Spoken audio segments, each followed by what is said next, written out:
Assalamualaikum warahmatullahi wabarakatuh. Yang saya banggakan, yang saya cintai anak-anak kelas 10 SMK Al-Azhar. Alhamdulillah kita masih diberikan kesehatan, diberikan kenikmatan oleh Allah. Hari ini kita mampu melanjutkan belajar dari materi yang sudah kita pelajari minggu kemarin. Oke, jadi kemarin kita sudah mereview materi. Jadi hari ini tolong disiapkan terkait dengan alat tulisnya, kemudian terkait dengan semangatnya juga.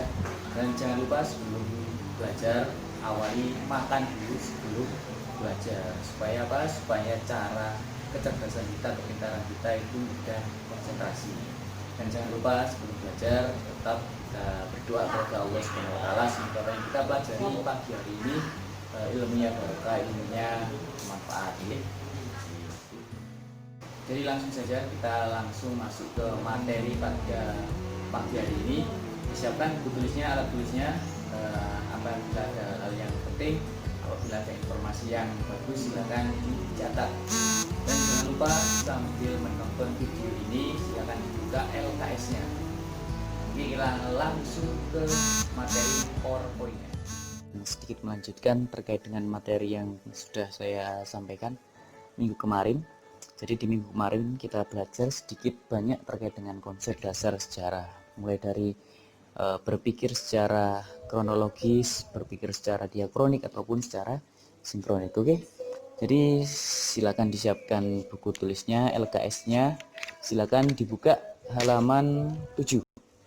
Jadi halaman 7 ini kita akan mempelajari tentang manusia praaksara di Indonesia. Jadi apa sih yang dimaksud dengan praaksara? Jadi praaksara itu adalah pra dan aksara. Pra itu sebelum, aksara adalah tulisan. Jadi zaman praaksara itu adalah zaman di mana manusia belum mengenal baca dan tulis. Oke. Itu masa praaksara. Jadi zaman di mana manusia itu belum mengenal tulisan, itu zaman praaksara. Oke. Jadi terkait dengan zaman praaksara ini kan ada beberapa periodisasi, ada tahapan perkembangannya itu seperti apa. Jadi harus ada berpikir secara kronologis, secara runtut ya. Oke. Jadi periodisasi atau pembabakan masa prasejarah berdasarkan ilmu sejarah atau ilmu arkeologi itu mempunyai beberapa tujuan. Jadi supaya kita itu tahu berapa sih usia manusia purba itu berdasarkan peninggalannya, berdasarkan benda-benda yang ditinggalkan itu bisa kita ketahui seberapa tua umur atau seberapa istilahnya seberapa jauh waktu yang sudah ditempuh. Entah itu mulai dari fosil purba atau fosil perkakas rumah atau patung atau coretan yang ada di dinding gua. Oke. Jadi terkait dengan tahapan perkembangan zaman pada masa praaksara itu ada beberapa hal yang perlu kita sampaikan. Jadi yang pertama ada yang zaman tertua. Kalau di LKS ini kan belum ada terkait dengan zaman arkaikum atau azoikum. Jadi kita lewati saja. Oke. Kehidupan tua kita lewati. Kehidupan zaman pertengahan juga kita lewati, karena di LKS langsung ke zaman batu. Jadi di dalam zaman batu itu ada beberapa perkembangan, setidaknya ada 4 perkembangan di zaman batu, mulai zaman Paleolitikum, ada zaman Mesolitikum, kemudian ada zaman Neolitikum.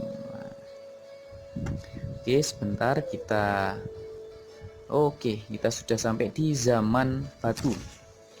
Jadi zaman batu, kenapa kok disebut sebagai zaman batu? Karena kenyataannya secara realnya zaman batu ini adalah dimana manusia purba itu bahan dasar utama yang digunakan dalam berbagai kegiatan atau berbagai aktivitas itu berasal dari batu. Jadi kenapa kok dikatakan zaman batu? Karena memang aktivitas seluruh kegiatan yang dilakukan manusia purba pada saat itu bahan dasar utamanya adalah menggunakan batu. Baik itu menjadi batu sebagai cara atau senjata buruan atau terkait dengan peralatan untuk memenuhi kebutuhan hidupnya. Jadi zaman batu yang paling tua itu adalah zaman batu Paleolitikum. Nah, apa itu zaman batu Paleolitikum? Nah, ini termasuk contoh batu yang Paleolitikum. Jadi zaman Paleolitikum atau zaman batu tua ini mempunyai arti bahwasanya zaman batu tua Paleolitikum ini ditandai dengan penggunaan perkakas yang bentuknya sangat sederhana, ya sama seperti ini. Bentuknya sangat sederhana dan masih sangat primitif. Jadi ciri-ciri kehidupan manusia purba di zaman batu tua atau Paleolitikum ini adalah hidupnya masih berkelompok. Jadi tidak bisa hidup secara individual. Jadi hidupnya masih secara berkelompok. Kemudian masih menggantungkan hidupnya di daerah aliran sungai. Jadi masih mengutamakan hidup di pinggir-pinggir sungai. Jadi masih mengutamakan sumber daya alam sebagai kebutuhan utama supaya bisa hidup lebih lama. Kemudian selain mengandalkan makanan dari alam juga dengan cara food gathering atau mengumpulkan makanan. Jadi makanya zaman batu Paleolitikum atau zaman batu tua ini sering disebut sebagai nomaden. Kenapa kok nomaden? Jadi nomaden itu adalah di mana manusia purba itu tidak bisa hidup dalam satu tempat. Jadi berpindah-pindah dari tempat ke tempat yang lainnya. Jadi zaman batu itu berlangsung sekitar kurang lebih 600 tahun. Jadi ada kebudayaan Pacitan, ada kebudayaan Ngandong, ini juga termasuk hasil dari budaya zaman batu tua. Oke, next ya. Ada kebudayaan Pacitan, ini ada beberapa alat batu. Misalnya kapak tak bertangkai, kemudian ada dengan cara penggunaannya dengan cara digenggam, ada kapak perimbas, ada kapak pencetak, ada pahat genggam. Ini termasuk kebudayaan Pacitan zaman batu tua. Ada kebudayaan Ngandong di zaman batu tua.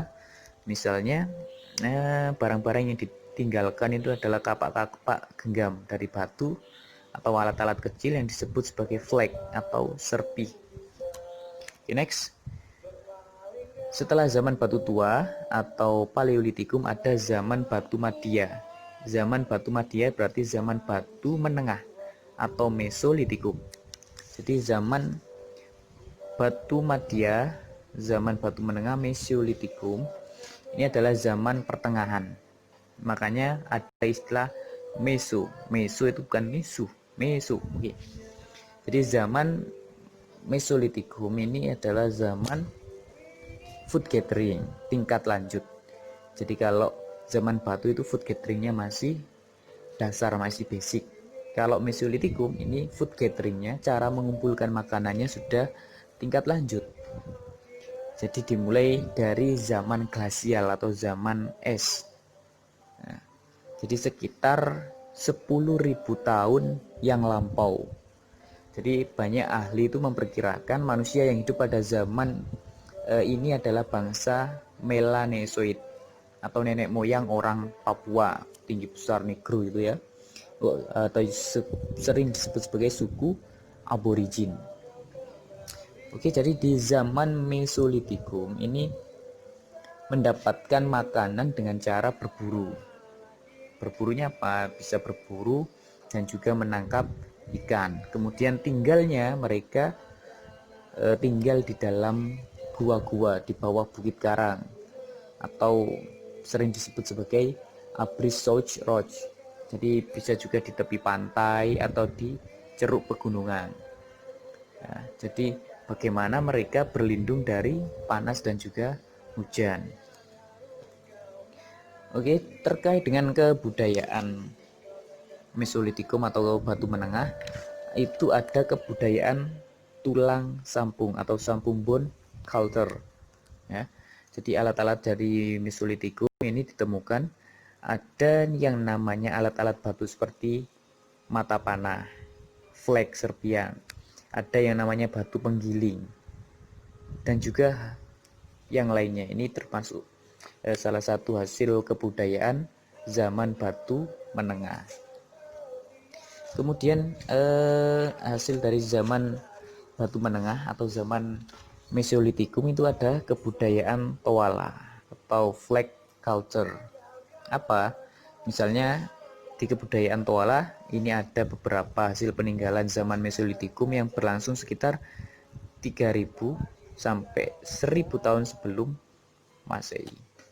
Jadi ini termasuk peninggalan zaman Mesolitikum atau zaman batu menengah ya. Nah, ukurannya antara 0 sampai 5 cm. Oke, next. Ada juga kebudayaan kapak genggam Sumatera atau pebble culture. Ini juga termasuk hasil peninggalan dari zaman batu menengah atau zaman Mesolitikum yang berada di Sumatera Timur. Ini ditemukan 1925 di pesisir Sumatera Timur Laut. Kemudian yang ketiga ada yang namanya zaman batu muda atau sering disebut sebagai zaman Neolitikum. Nah, neo itu bahasa latinnya neo, kalau bahasa Inggrisnya adalah new. Jadi zaman batu muda sering disebut sebagai zaman Neolitikum. Oke. Jadi zaman Neolitikum atau zaman batu muda di Indonesia ini dimulai sekitar 1500 sebelum Masehi. Ya, jadi cara hidup di zaman Neolitikum ini dilakukan dengan cara mengalami perubahan pesat. Dari yang sebelumnya food gathering atau mengumpulkan makanan diganti menjadi food producing atau bagaimana memproduksi makanan, yakni dengan cara bercocok tanam. Kalau sebelumnya itu berburu dikumpulkan, zaman Neolitikum, zaman batu muda ganti menjadi food producing atau produksi makanan sendiri dengan cara bercocok tanam dan juga memelihara ternak. Jadi memang pada masa itu manusia sudah mulai menetap di rumah-rumah panggung. Jadi rumah-rumah panggung itu rumah yang berbentuk tinggi, menjulang tinggi. Jadi tujuannya adalah untuk menghindari hewan-hewan buas. Jadi menghindari bahaya binatang buas, makanya dibuatlah rumah panggung. Kemudian manusia pada masa zaman batu muda atau zaman Neolitikum ini juga mulai membuat lumbung-lumbung atau tempat persediaan penyimpanan hasil pertanian maupun ternak. Jadi ada persediaan padi, ada juga persediaan gabah. Jadi memang kalau zaman batu muda ini sudah sangat begitu maju dari zaman sebelumnya. Karena apa? Karena disebabkan migrasi secara bergelombang. Ada migrasi, makanya ada percampuran, ada persilangan budaya. Baik dari Proto Melayu Yunan, ada dari Cina Selatan ke Asia Tenggara, kemudian masuk ke wilayah Indonesia. Oke, next. Jadi peninggalan budaya di zaman Neolitikum ini adalah ada yang namanya kapak persegi. Ya, kapak persegi, yakni kapak yang berbentuk memanjang dengan penampang lintangnya berbentuk persegi atau trapesium lah ini. Kemudian ada yang namanya kapak lonjong, ini juga termasuk hasil peninggalan zaman Neolitikum. Nah, bentuknya seperti telur bulat. Ada juga gerabah. Ya, gerabah ini digunakan sebagai keperluan sehari-hari dalam rumah tangga, untuk keperluan upacara, ada yang dibuat untuk sekedar aksesoris atau hiasan. Kemudian menginjak ke zaman batu keempat. Zaman batu keempat itu ada zaman Megalitikum. Ya. Zaman megalitikum ini berarti zaman batu besar. Nah, zaman batu besar, jadi zaman ini manusia sudah mengenal kepercayaan animisme dan juga dinamisme. Jadi kalau dinamisme itu kan berarti kepercayaan terhadap roh nenek moyang atau leluhur, itu dinamakan dinamisme, yang mendiami benda-benda. Jadi kalau terkait dengan animisme, itu adalah bentuk kepercayaan bahwa segala sesuatu itu memiliki kekuatan. Jadi bisa dibedakan ya. Kalau animisme itu manusia percaya bahwa segala sesuatu itu punya kekuatan atau tenaga gaib. Kalau dinamisme itu berarti kepercayaan terhadap roh-roh nenek moyang yang mendiami suatu benda. Nah, misalnya batu besar ini disebut sebagai kebudayaan dinamisme, bahwasanya batu besar ini dipercaya oleh orang-orang terdahulu manusia zaman megalitikum ini dihuni oleh roh-roh nenek moyangnya. Jadi megalitikum ini memang zaman yang sudah modern. Oke, next. Jadi hasil-hasil budaya atau hasil-hasil peninggalan dari zaman megalitikum ini ada beberapa hal, misalnya menhir. Apa itu menhir? Menhir itu adalah tiang tugu batu yang terbuat dari batu tunggal, ditempatkan pada suatu tempat. Kemudian ada punden, ada yang namanya dolmen, meja batu sebagai tempat sesaji. Ini hasil kebudayaan megalitikum. Kemudian ada kubur peti batu yang juga termasuk hasil kebudayaan megalitikum sebagai tempat jenazah. Ada sarkofagus. Ya, kalau sarkofagus ini adalah keranda atau kerandanya jenazah. Jadi seperti palung atau lesung ini ya. Gunanya untuk menutup jenazah ini tadi. Nah, ini bisa dilihat ya. Ini termasuk hasil peninggalan megalitikum. Kalau ini namanya punden ya. Ini namanya punden ini. Ini namanya sarkofagus atau keranda atau penutup jenazah ini. Nah, itu terkait dengan beberapa hasil kebudayaan dari zaman batu. Kemudian yang kedua, periodisasi zaman praaksara itu ada yang namanya zaman logam. Zaman logam itu sering disebut sebagai zaman perundagian, atau zaman perunggu ini. Zaman perundagian. Jadi zaman perundagian sendiri atau zaman logam sendiri itu dibagi menjadi menjadi tiga ya. Ada zaman tembaga, ada zaman perunggu, ada zaman besi. Kalau zaman perunggu itu adalah pada zaman logam ini penduduk Nusantara itu telah mampu mengolah dan juga melebur logam. Jadi misalnya membuat gong atau membuat hal-hal yang sifatnya menggunakan logam. Jadi pada zaman ini alat-alat logam banyak dipakai manusia karena penggunaannya jauh lebih praktis dan juga lebih kuat. Zaman-zaman logam, kapak corong ini juga termasuk peninggalan zaman logam. Ada juga zaman perunggu, kemudian zaman besi. Jadi zaman besi ditemukan di Indonesia itu sebagai keperluan sehari-hari, misalnya dipakai untuk pisau, sabit, mata kapak, pedang, atau mata tombak, yang gunanya alat-alat besi ini memerlukan teknik tertentu, keterampilan tertentu atau keterampilan khusus yang hanya dimiliki oleh sebagian anggota masyarakat, yakni golongan undagi. Jadi undagi itu adalah orang yang sudah kompeten, sudah sangat ahli dalam hal zaman logam itu sendiri. Ini termasuk kapak corong ya. Kemudian ada nekara. Nekara itu genderang besar yang terbuat dari perunggu ya. Ada bejana perunggu berbentuk bola panjang, ada benda-benda besi ya, seperti kapak pisau, sabit, pedang, gerabah. Ini juga termasuk hasil peninggalan zaman logam. Oke.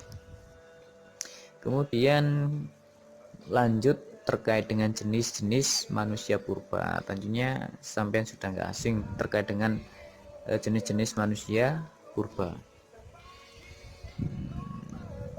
Oke, kita tunggu sebentar. Oke, manusia purba.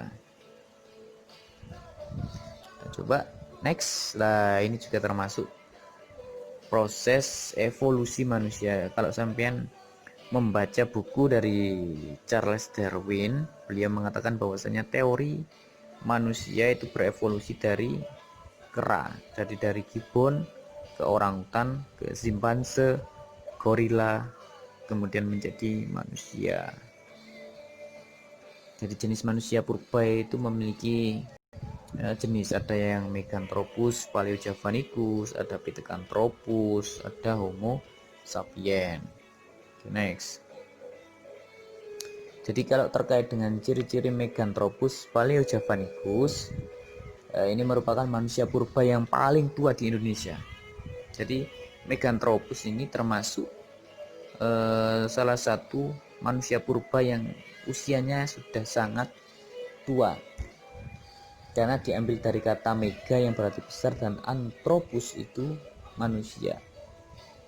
Jadi paleo itu juga termasuk yang tertua.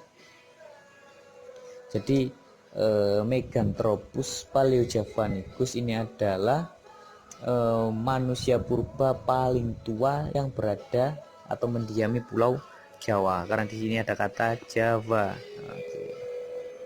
Jadi memang terkait dengan ciri-ciri Meganthropus ini, badannya tegap, tonjolan tajam di belakang kepala, jadi besar kepala bagian belakangnya, bertulang pipi tebal, ada tonjolan di kening dan sangat mencolok tonjolannya di keningnya. Kemudian tidak berdagu, otot kunyah, gigi, rahang besar dan kuat.